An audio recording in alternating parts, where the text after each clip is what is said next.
आज के सत्र में हमारा विषय है उदारवाद। कांग्रेस में उदारवाद। उदारवादियों की प्रमुख मांगें क्या थीं? कांग्रेस के प्रथम 5 अधिवेशनों में क्या स्थितियां थीं? क्या मांगें थीं? क्या उनके साधन थे? प्रमुख साधन अथवा उनका कार्यक्रम क्या था? इस पर हम विचार करेंगे इस वीडियो में। और अंतिम वीडियो में फिर कांग्रेस के अधिकारियों का दृष्टिकोण, सरकारी रुख में परिवर्तन और उदारवादियों की उपलब्धियां और असफलताओं पे इसके बाद के अगले वीडियो में हम चर्चा करेंगे। तो शुरुआत करते हैं। उदारवादियों की प्रमुख मांगें क्या थीं? कांग्रेस के द्वारा अपने प्रारंभिक 20 वर्षों में, ये आपको ज्ञात होगा कि ये उदारवादियों का काल ही कहा जाता है, 1885 से प्रारंभ होकर के 1905 तक का काल। इस समय इन्होंने जो प्रमुख मांगें रखी थी, हम उसकी चर्चा करने जा रहे हैं। इस काल में उन्होंने कुछ रियायतों की मांग की, कुछ छूटों की मांग की, कुछ सुधारों की मांग की। ये जो मांगें थीं वो कौन कौन सी थीं? उदारवादियों ने ब्रिटिश साम्राज्य के साथ संबंध रखने में गौरव का अनुभव करते थे कि ब्रिटेन के साथ उनका संबंध है। 19वीं सदी के अंत में लोकमान्य बाल गंगाधर तिलक ने स्वराज शब्द का प्रयोग किया था, किंतु इस समय तक कांग्रेस में यह शब्द प्रचलन में नहीं रहा था। 1885 से 1905 की अवधि में जो मुख्य मांगें थीं वो इस प्रकार थीं।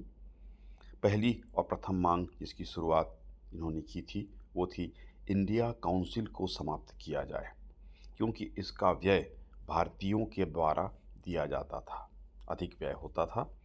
कांग्रेस की दृष्टि में यह संस्था निरर्थक थी तथा भारतीयों के हित साधन में, भारतीयों को जो लाभ मिलता था उसमें बाधा उत्पन्न करती थी और अंग्रेजों के लिए यह कार्य करती थी, इसलिए इसको समाप्त किया जाए। ये पहली मांग थी। दूसरी मांग थी धारा सभाओं का विस्तार किया जाए।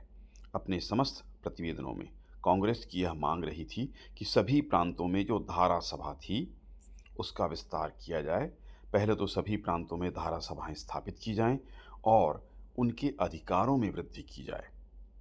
उसमें अंग्रेजों के द्वारा मनोनयन किया जाता था, तो मनोनयन के स्थान पर निर्वाचन प्रणाली लागू किया जाए, निर्वाचन किया जाए, चुनाव किया जाए, ताकि जनता अपने प्रतिनिधियों को वहाँ चुन सके। अभी तक सरकारी जो पिट्ठू हुआ करते थे, जो सरकार के पीछे चला करते थे, चापलूसी किया करते थे, उन सभी को यहाँ पर स्थान मिल जाता था। तो उसके स्थान पर जनता के वास्तविक प्रतिनिधि चुन के जाएं, ये इनकी मांग थी। भारतीय सेवाओं में सुधार की मांग की गई। कांग्रेस के द्वारा भारतीय सेवाओं के भारतीयकरण की मांग की गई, लगातार की जा रही थी। उच्च पदों पर भारतीयों की नियुक्ति की जाए। उदाहरण के लिए आईसीएस की परीक्षा होती थी, प्रतियोगी परीक्षा इंग्लैंड के साथ साथ, ये इंग्लैंड में ही होती थी परीक्षा। अब ये कहा गया कि ये भारत में भी हो, ये इनकी मांग थी। ये उदारवादियों के द्वारा मांग की जा रही थी कि भारतीय जो प्रशासनिक सेवा थी उसमें भारतीयों के अधिक से अधिक नियुक्ति हो सके। भारतीय ये भी नहीं कह रहे थे कि अंग्रेजों की नियुक्ति ना हो, जो भी योग्य हो उनकी नियुक्ति हो, लेकिन वो परीक्षा न केवल इंग्लैंड में हो बल्कि भारत में हो, उसकी उम्र की सीमा घटाई जाए, बढ़ाई जाए, ये सब मांग की गई थी। अंग्रेज उम्र की सीमा को घटा रहे थे ताकि भारतीयों की नियुक्ति न हो सके। परीक्षा इंग्लैंड में करते थे ताकि गरीब तबके के लोग वहाँ तक जा न सकें। ये सारी बाधाएं उनके द्वारा उपस्थित की गई थी। ये साम्राज्यवादी जो शक्तियाँ होती हों इसी प्रकार से शोषण करती हैं, तो उससे मुक्ति की मांग कर रहे थे। न्यायपालिका एवं कार्यपालिका का पृथक्करण ये सामान्य सिद्धांत है। आप सभी इससे परिचित होंगे कि न्यायपालिका और कार्यपालिका के कार्यों को अलग अलग किया जाए। शक्ति भी है कार्यपालिका की और न्यायपालिका की शक्ति, वही न्याय करेगा और वही कार्यपालिका में भी कार्य करेगा, तो ये उचित नहीं है। इसको अच्छा शासन की दृष्टि से नहीं माना जाता। जूरी प्रथा प्रारंभ करना, कांग्रेस के द्वारा भारत में जूरी प्रथा प्रारंभ करने की मांग की जा रही थी ताकि उचित न्याय सभी को प्राप्त हो सके। अभी तक सिंगल बेंच या एक व्यक्ति, एक न्यायाधीश न्याय करता था। स्वाभाविक तौर पर किसी एक पक्ष में बहकर उसके पूरी तरह न्याय करने की संभावना कम रहती है। गलत रास्ते पर निर्णय की आशंका रहती है। इसे दूर करने के लिए जूरी प्रथा प्रारंभ करने की मांग की गई, ताकि कई जजों की बेंच हो और वो चर्चा करके फिर कोई निर्णय करे। खासकर महत्वपूर्ण मामलों में जूरी का निर्णय आता है, तो इसकी मांग की गई थी। पुलिस व्यवस्था में सुधार की मांग की जा रही थी। पुलिस की प्रशासन की जो व्यवस्था थी उसमें अनेक कमियां थीं। उन त्रुटियों को दूर कर पुलिस व्यवस्था को दुरुस्त करने की मांग की जा रही थी, ताकि वह जनोन्मुख हो सके, जनता के हितों की रक्षा कर सके। सेना एवं प्रशासन के व्यय में कमी की मांग की जा रही थी। साम्राज्यवादी उपयोग सेना का हो रहा था। अत्यधिक युद्ध के लिए विदेशी युद्धों में उसको भेजा जा रहा था। इससे भारतीयों पर कर का बोझ बढ़ रहा था, क्योंकि इंग्लैंड से उसके लिए व्यय नहीं आता था, भारत से उसका व्यय किया जाता था। भारतीय अर्थव्यवस्था प्रभावित हो रही थी, इसके कारण इसमें सुधार की मांग कांग्रेस के द्वारा की गई। नमक कर की समाप्ति। उदारवादियों के द्वारा नमक कर का प्रबल विरोध किया गया था। नमक आवश्यक तत्व है, आप सभी जानते हैं, भारतीयों में भोजन में नमक का प्रयोग अनिवार्य रूप से होता है। तो उस पर जो कर लगा हुआ था, नमक सामान्य लोग नहीं बना सकते थे, बनाना हो तो उसके लिए कर देना होता था, समुद्र के किनारे के जो गांव होते थे उनको। तो उसको हटाने की मांग की गई। कृषकों की सहायता की मांग की गई। उनकी स्थिति दयनीय थी, तो राजस्व की दरों में पहले तो कमी की जाए, सरकारी या सहकारी ऋण की व्यवस्था हो, कम ब्याज में, अधिक बैंकों की स्थापना हो, अकाल के समय कृषकों की सहायता आदि की मांग कांग्रेस के द्वारा की गई। आर्थिक सुधारों की मांग। इसके अंतर्गत उद्योगों के हित लाभ हेतु स्वतंत्र व्यापार की नीति को समाप्त करने। इंग्लैंड के द्वारा आपको ज्ञात होगा कि स्वतंत्र व्यापार की नीति अपनाई जा रही थी, उससे भारतीयों को नुकसान हो रहा था। आयात पर कर लगाए जाएं, विदेशी जो आयात हो रहा था, ताकि विदेशी आयात कम हो सके, आयात महंगी हो सके, तथा भारतीय उद्योगों को संरक्षण प्रदान करने की मांग की गई। मुद्रा की दर निश्चित करने की मांग की गई, जिससे भारतीय हितों का ध्यान रखा जा सके। अंतर्देशीय चुंगी कर हटाए जाने की मांग की गई, ताकि आंतरिक व्यापार में वृद्धि हो सके, यानी भारत से जो माल विदेशों को जा रहा था उस पर चुंगी कर कम किया जाए, ताकि निर्यात प्रोत्साहित हो सके, और आयात कर बढ़ाए जाएं, ताकि भारतीय उद्योगों या व्यापार को संरक्षण मिले, विदेशी माल आकर भारत में न बिक सके या महंगी बिके, ताकि उसकी मांग कम हो। सामाजिक सुधारों की मांग। इसके अंतर्गत शराबबंदी, वेश्यावृत्ति का उन्मूलन, स्त्रियों तथा दलितों के प्रति न्यायोचित व्यवहार की मांग कांग्रेस के द्वारा की जा रही थी। इसमें सुधार लाई जाए, इसकी मांग थी। भारतीय मजदूरों एवं कुलियों की हित रक्षा। इंग्लैंड के उपनिवेशों में, विशेषकर दक्षिण अफ्रीका, ट्रिनिडाड और मॉरिशस में भारतीय श्रमिकों एवं कुलियों के प्रति दुर्व्यवहार किया जा रहा था, अच्छा व्यवहार नहीं किया जा रहा था, काम की अच्छी परिस्थितियां उन्हें प्राप्त नहीं हो रही थी, उन्हें अपमानित किया जा रहा था। इसमें सुधार किया जाए। परिषदों का विस्तार हो। जो परिषद हुआ करते थे सरकारी कर्मचारियों के सहयोग के लिए, या जो प्रशासन शासन करते थे उनके लिए, जहाँ जहाँ भी परिषदें थीं उन्हें बजट पर बहस करने का, आमतौर पर विधान परिषद हुआ करते थे, उनमें बहस करने का अधिकार हो, बजट पर प्रश्न करने का अधिकार हो। स्थानीय निकायों, चैम्बर ऑफ कॉमर्स एवं विश्वविद्यालय के द्वारा चुने गए सदस्यों को परिषद में, विधानसभा की परिषद में प्रतिनिधित्व प्रदान किया जाए, जो धारा सभाएं थी वहाँ। शस्त्र कानून में परिवर्तन। भारतीयों को अस्त्र शस्त्र रखने का अधिकार प्राप्त हो, इसके लिए कड़े कानून जो बनाए गए थे उसमें छूट दी जाए। आर्म्स एक्ट समाप्त किया जाए। सेना में भारतीयों को उच्च पद मिले, छोटे पद ही मिलते थे, सूबेदार तक अधिकतम पद हो सकता था, वेतन भी कम मिलता था, तो समान वेतन दिया जाए और उच्च पद प्रदान किया जाए। आबकारी एवं चुंगी कर सीमित किया जाए, अनुचित आबकारी कर और चुंगी कर जो लगाया गया था उसे कम किया जाए।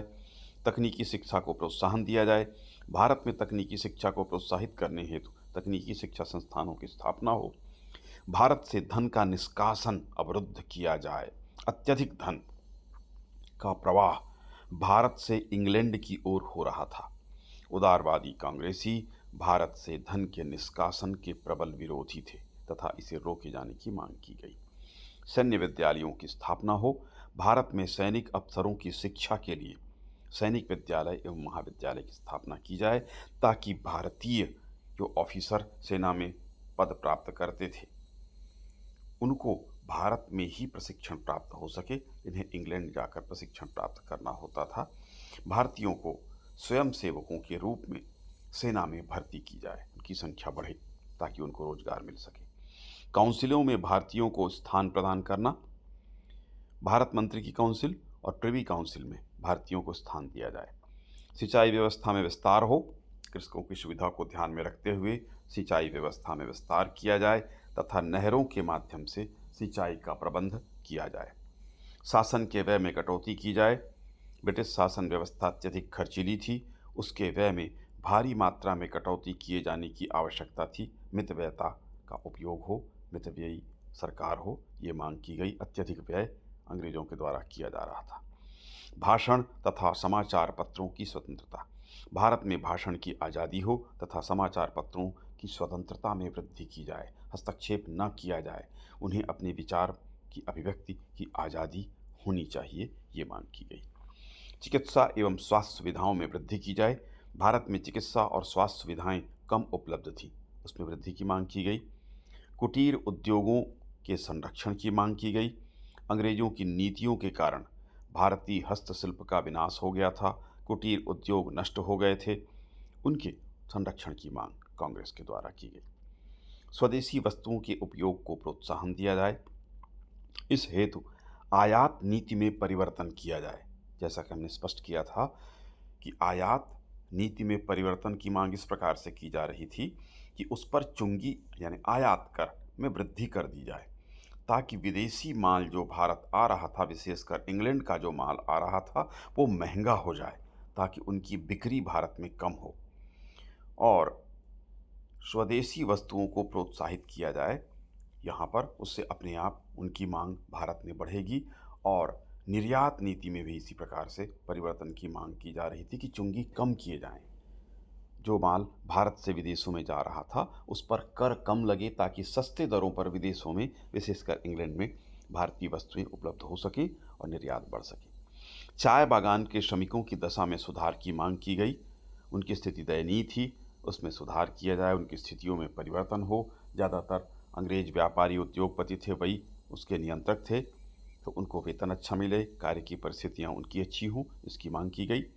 बेगार प्रथा का अंत हो। बेगार आप जानते हैं, बेगारी शब्द से हम प्रयोग करते रहते हैं कि किसी से बेगारी कराना, यानी उस ऐसा कार्य बेगार या बेगारी कहलाता है जिसके बदले में हम उसे कुछ देते नहीं, हमारा अधिकार नहीं होता उससे कार्य कराने का, फिर भी हम वो कार्य उससे करवा लेते हैं और उसके बदले उससे कोई कीमत अदा नहीं करते हैं, तो बेगार। इस तरह की प्रथा का प्रचलन भारत में था और अंग्रेजों के द्वारा भारतीयों से, श्रमिकों से खासकर बेगार कराया जा रहा था। उसे समाप्त करने की मांग की गई। ये अंग्रेज अधिकारी कर रहे थे, जमींदार कर रहे थे, तो इस प्रथा को समाप्त करने की मांग की गई। ये प्रमुख मांगें थीं उदारवादी युग में। 1885 से लेकर 1905 तक का जो उदारवादी काल कहलाता है, उस काल में इस तरह की मांगें कांग्रेस की थीं या उदारवादियों की थीं। अब हम देखेंगे कांग्रेस के प्रथम 5 अधिवेशन की चर्चा हम कर रहे हैं। क्या क्या मांग, किस प्रकार से आयोजन हुआ इनका। कांग्रेस का प्रथम अधिवेशन मुंबई में हुआ। आपको ज्ञात होगा कि पहले ये पुणे में आयोजित होने वाला था, किंतु वहाँ हैजा फैल जाने के कारण यहाँ पर उसको किया गया था, जिसमें कांग्रेस ने अपने उद्देश्यों को घोषित किया था। प्रथम अधिवेशन में उनके द्वारा ब्रिटिश शासन की उपयोगिता और न्यायप्रियता के प्रति अपना विश्वास प्रकट किया गया। अधिवेशन में पारित 9 प्रस्ताव इस प्रकार थे। पहला, भारतीय प्रशासन की जांच के लिए एक कमीशन की नियुक्ति हो। जो शासन प्रशासन यहाँ पर चल रहा था उसमें बहुत सारी त्रुटियाँ थीं, उनमें सुधार के लिए भारतीय प्रशासन की जांच के लिए कमीशन नियुक्त हो, आयोग नियुक्त किया जाए। भारत मंत्री की इंडिया काउंसिल को समाप्त किया जाए। ये अनुपयोगी थी, अधिक व्यय भारत के द्वारा इस पर होता था इसलिए, और ये बाधा खड़ी कर दी थी, सहयोगी नहीं थी। पश्चिम उत्तर प्रदेश और पंजाब में धारा सभाओं की स्थापना हो, जिसकी हम चर्चा मांगों के अंतर्गत कर रहे थे। धारा सभाओं के सदस्यों की चुनाव प्रणाली विकसित हो, प्रश्न पूछने का अधिकार प्राप्त हो, बजट पर बहस करने का अधिकार प्राप्त हो। तो धारा सभाओं के सदस्यों की चुनाव प्रणाली जैसा कि मनोनयन होता था, हमने चर्चा की थी, मनोनयन के स्थान पर चुनाव होना चाहिए ताकि जनता के प्रतिनिधि जा सकें। सैन्य व्यय में कटौती की जाए, अत्यधिक व्यय किया जा रहा था, अनावश्यक युद्ध किए जा रहे थे, तो उसे रोका जाए। सिविल सर्विस सिविल सर्विस की परीक्षा भारत में आयोजित हो तथा परीक्षा हेतु उम्र की सीमा में वृद्धि हो। आईसीएस की जो परीक्षा थी वो इंग्लैंड में होती थी। कहा गया, मांग की गई कि भारत में हो और उम्र की सीमा में वृद्धि हो ताकि भारतीय भी उस परीक्षा को दे सकें, क्योंकि यह अंग्रेजी माध्यम में होती थी और इंग्लैंड में ही होती थी। इस कारण भारतीय उसमें सम्मिलित नहीं हो पाते थे। कांग्रेस का द्वितीय अधिवेशन दिसंबर 1886 में कांग्रेस का द्वितीय अधिवेशन कोलकाता में हुआ। इसके अध्यक्ष दादा भाई नौरोजी थे। इसमें 400 प्रतिनिधियों ने भाग लिया। पहले सम्मेलन में 72 प्रतिनिधियों ने भाग लिया था, संख्या बढ़ी। इसमें जो प्रस्ताव पारित किए गए वह पूर्व वर्ष के समान ही थे। जैसे भारत में गरीबी की चर्चा की गई, धारा सभाओं की सदस्य संख्या को बढ़ाने हेतु मांग की गई, चुनाव प्रणाली में सुधार की मांग की गई, प्रतियोगी परीक्षा में प्रवेश आयु को बढ़ाने तथा भारत में परीक्षा कराने की मांग की गई। इस सभा में लॉर्ड डफरिन ने प्रतिनिधियों को, जो कांग्रेस के प्रतिनिधि थे 400, उनको भोज दिया था, उनका स्वागत किया था। ये द्वितीय अधिवेशन था। तीसरा था दिसंबर 1887 में मद्रास में कांग्रेस का तृतीय अधिवेशन संपन्न हुआ, जिसकी अध्यक्षता बदरुद्दीन तैयब जी के द्वारा की गई। क्योंकि ये मुसलमान थे, मुसलमानों से अनुरोध किया गया कि वे बड़ी संख्या में कांग्रेस में सम्मिलित हों। मुख्य प्रस्ताव केंद्रीय प्रांतीय धारा सभाओं के विस्तार तथा पुनर्गठन के विषय में था। ह्यूम ने सरकार की निष्क्रियता की निंदा की। उन्होंने मांग की कि अकाल पीड़ितों को पूरी तत्परता के साथ सहायता प्रदान की जाए। उन्होंने अधिवेशन में कुछ प्रचारात्मक साहित्य का वितरण भी किया था, बंटवाया था। इस अधिवेशन में सरकार के दृष्टिकोण में परिवर्तन आ गया। परिवर्तन की बात हम करते हैं, सरकारी दृष्टिकोण में परिवर्तन आया। एंग्लो इंडियन जो समाचार पत्र थे वो अब कांग्रेस की आलोचना करने लगे। एक सरकारी सर्कुलर या आदेश भी जारी किया गया। इसमें सरकारी कर्मचारियों से कहा गया कि वे कांग्रेस के अधिवेशन से अपनी दूरी बनाकर रहें, यहाँ तक कि वो दर्शक भी ना हों, सुने भी ना, सम्मिलित होना तो दूर की बात, सुने भी ना। गवर्नर ने कोई भोज नहीं दिया, जैसा कि वो परंपरा उन्होंने डाली थी, और कांग्रेस की निंदा भी की। डफरिन ने भी कांग्रेस को अत्यंत छोटा और अल्पमत के संस्था के नाम से संबोधित किया। ये कहा कि कांग्रेस है वो अल्पमत वाली पार्टी तो खैर उस समय नहीं थी, अल्पमत वाली संस्था है, वह जनता का प्रतिनिधित्व नहीं करता है, ये डफरिन ने कहा था। इसलिए उसे कोई उत्तरदायित्व, कोई जिम्मेदारी नहीं दी जा सकती, या उसको जिम्मेदार मानने से उसने इनकार कर दिया। कांग्रेस का चतुर्थ अधिवेशन 1888 में प्रतिवर्ष चल रहा था, इलाहाबाद में हुआ। इसके अध्यक्ष जॉर्ज यूल थे। प्रांतीय सरकार ने अधिवेशन होने में कई तरह की बाधाएं खड़ी की, यहाँ तक कि सभा स्थल भी उन्हें प्राप्त नहीं होने दिया। अंत में संयोजकों ने लोथर हाउस को खरीद लिया, जहां पर अधिवेशन हुआ। तो बाधा उपस्थित करने का प्रयास अंग्रेजों ने किया, राज्य सरकार ने किया। अध्यक्ष के द्वारा धारा सभा में सुधार की मांग की गई। पिछले प्रस्ताव को पुनः दोहराया गया। कुछ नए प्रस्ताव पारित किए जो इस प्रकार थे: पुलिस संगठन की जांच हेतु एक समिति गठित की जाए, नशीली वस्तुओं की खपत को बढ़ने से रोका जाए, भारत की औद्योगिक स्थिति की जांच के लिए कमिश्नर नियुक्त किया जाए, उद्योग की स्थितियां खराब थीं, उसमें सुधार के लिए, नमक कर में कमी की जाए, ये मांग प्रमुख मांग के रूप में थी, शिक्षा बजट में वृद्धि की जाए ताकि शिक्षा की स्थिति भारत में सुधर सके। अब हम देखेंगे कांग्रेस का 5वां अधिवेशन। सन 1889 में वेडरबर्न की अध्यक्षता में यह सम्मेलन हुआ। इस अधिवेशन में संख्या बढ़ गई थी, 2000 प्रतिनिधियों ने इस सभा में भाग लिया। अध्यक्ष के द्वारा सरकारी कर्मचारियों के व्यवहार की निंदा की गई। अंग्रेज जो सरकारी या सरकार के जो कर्मचारी थे उनका व्यवहार भारतीयों के साथ उचित नहीं था, उसकी निंदा की गई। कांग्रेस ने एक प्रतिनिधिमंडल इंग्लैंड भेजने का निर्णय लिया। इस अधिवेशन में चार्ल्स ब्रेडला चार्ल्स ब्रेडला ने भाग लिया, जिन्हें ब्रिटिश आम सभा में भारत मित्र कहा जाता था। इंग्लैंड जाने के पश्चात उन्होंने आम सभा में बिल प्रस्तुत किया था। सरकार के इस आश्वासन पर कि वह स्वयं सुधार बिल संसद में प्रस्तुत करेगी, उन्होंने अपना बिल वापस ले लिया था। उन्हीं के प्रयत्नों के फलस्वरूप 1892 का जो भारत काउंसिल एक्ट या भारत परिषद अधिनियम पारित हुआ था, उसमें इनका महत्वपूर्ण योगदान था। अब हम देख लेंगे उदारवादियों की कार्यप्रणाली। वस्तुतः इसको कार्यक्रम कहना ज़्यादा उचित होगा। क्या उनका कार्यक्रम था, उस पर हम बात करेंगे। क्या कार्यक्रम उन्होंने किया था, किस ढंग से वो कार्य करते थे। उदारवादियों के नेता अपने लक्ष्य की प्राप्ति के लिए संवैधानिक साधनों का उपयोग करते थे। वह सरकार के विरुद्ध कोई कार्य करने को तत्पर नहीं थे। संघर्ष और हिंसा के प्रबल विरोधी थे। क्रांतिकारी साधनों का उनके कार्यप्रणाली में कोई स्थान नहीं था। उनके द्वारा अपनाए गए जो साधन थे, कौन से साधन थे, कौन से प्रोग्राम या कार्यक्रम थे, वो इस प्रकार थे। पहला, शांतिपूर्ण संवैधानिक साधनों में विश्वास। इस काल में उदारवादी कांग्रेसी नेताओं के द्वारा शांतिपूर्ण संवैधानिक उपायों में विश्वास किया गया था। वे अपनी मांगों और आवश्यकताओं की प्राप्ति हेतु वैधानिक मार्ग को उचित मानते थे। वैधानिक तरीका, कानूनी तरीका, सीधे तौर पर विरोध का तरीका इन्होंने नहीं अपनाया। प्रार्थना पत्र के माध्यम से मांग। कांग्रेसी नेताओं के द्वारा उदारवादियों के द्वारा प्रार्थना पत्र प्रेषित किया गया।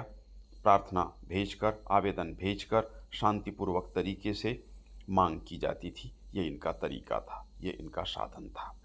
तीसरा था प्रतिनिधिमंडल भेजना। प्रभावशाली व्यक्तियों को एकत्र कर प्रतिनिधिमंडल बनाकर शासन पर दबाव डालने का तरीका भी उनके द्वारा अपनाया गया। कुछ शिष्टमंडल या प्रतिनिधिमंडल इसी प्रकार इंग्लैंड भेजे गए थे, जहां ब्रिटिश संसद और जनता को भारतीय समस्याओं से अवगत कराया गया। तो ये भी इनका तरीका था कि प्रतिनिधिमंडल भेजा जाए शांतिपूर्वक, वो जाकर जनता के बीच में भी बात करे, और ताकि ब्रिटिश जनता भी इनके मांग की पक्षधर हो जाए और ब्रिटिश संसद के समक्ष भी अपनी बातें रखे। राजनीतिक याचना एवं स्मृति पत्र।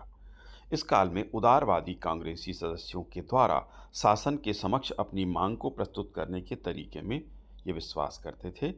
मदन मोहन मालवीय के अनुसार हमें शासन से बार बार याचना करनी चाहिए, जिससे कि वह हमारी मांगों पर शीघ्रता से विचार कर सके।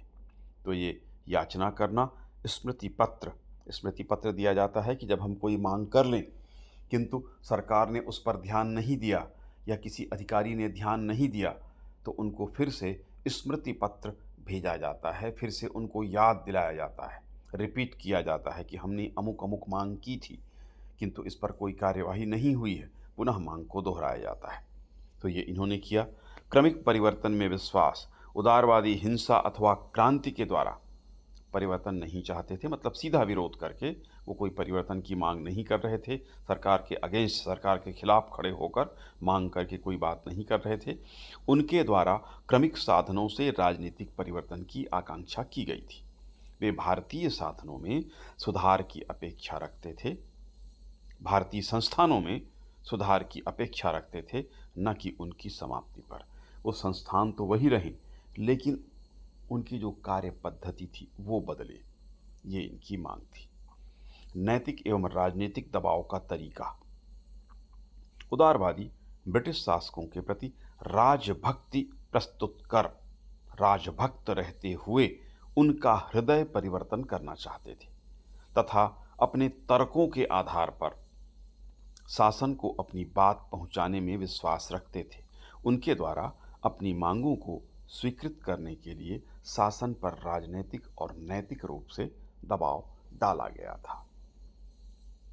समाचार पत्रों का प्रकाशन भी इनके द्वारा किया गया। सरकार का ध्यान अपनी ओर आकर्षित करने के लिए उदारवादियों के द्वारा इंडिया नामक एक समाचार पत्र का प्रकाशन भी प्रारंभ किया गया था, जिसमें कांग्रेस की मांगों को प्रभावशाली ढंग से तर्कों के साथ प्रस्तुत किया जाता था। इस प्रकार इस काल में उदारवादी नेताओं के द्वारा बार बार प्रार्थनाएं की गईं तथा इस बात से बुरा नहीं माना गया कि सरकार उनकी मांगों की ओर ध्यान नहीं दे रही है और आवश्यकतानुसार शिष्टमंडल भी भेजे जाते रहे। इस संबंध में पंडित मदन मोहन मालवीय ने कांग्रेस के तीसरे अधिवेशन में अपने भाषण में कहा था, यद्यपि अभी तक हमको हमारे प्रयत्नों में सफलता प्राप्त नहीं हुई है, फिर भी हमको सरकार के पास पुनः जाना चाहिए और उनसे अपनी मांगों को शीघ्र पूरा करने हेतु प्रार्थना करनी चाहिए। पंडित मदन मोहन मालवीय का यह कथन उदारवादियों के मांग के तरीके को, किस तरह से वो मांग करते थे, इसको स्पष्ट कर देता है। इसके आलोचकों के द्वारा इसे राजनीतिक भिक्षावृत्ति का नाम भी दिया गया था। तो ये हम इस वीडियो में जहाँ तक चर्चा करना चाहते थे वो बात हमने पूरी की। तो इस तरह से उदारवादी अपना कार्यक्रम रख रहे थे, अपने ढंग से इस तरह से वो कार्यक्रम चला रहे थे या उदारवादी अपनी मांग प्रस्तुत कर रहे थे।